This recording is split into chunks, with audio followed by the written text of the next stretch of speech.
திருவைகுண்டம் பெரும்பத்தில் 100 ஆண்டுகளுக்கு முன்னர் 1925 டிசம்பர் 26 பிறந்த ஈடு இணையற்ற வாழ்நாள் போராளி, தியாகத்தின் இமயமாம் தகைசால் தமிழர், சின்னஞ்சிறு பிராயத்தில் மாணவனாக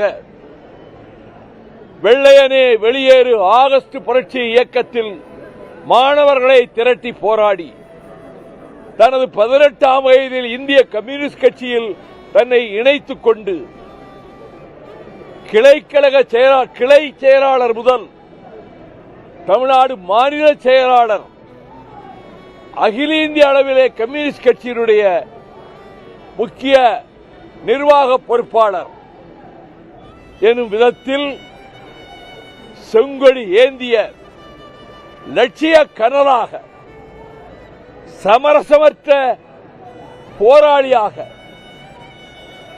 அவர் நடத்திய அந்த துன்பமும் துயரமும் நிறைந்த அடக்குமுறை எதிர்கொண்ட வாழ்க்கையில் 7 ஆண்டு காலம் சிறையில் இருந்தார்.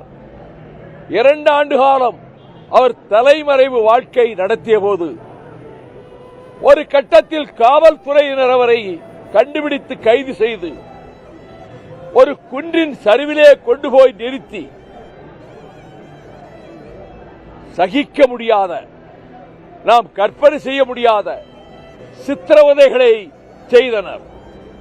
அனைத்தையும் தாங்கிக் கொண்டார். அலறவில்லை, கூச்சலிடவில்லை, போதும் என்று சொல்லவில்லை.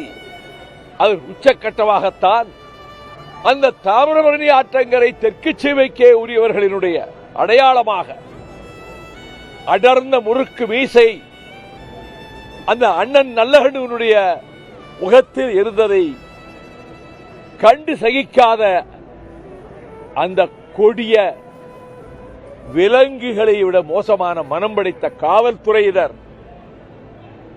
அந்த மீசையினுடைய ஒவ்வொரு ரோமத்தையும் பிடுங்கி அதிலே கொண்டாட்டம் நடத்தினார்கள். அவர் வாயாலேயே என்னிடத்திலே சொல்லியிருக்கிறார் எப்படி நடந்தது என்று.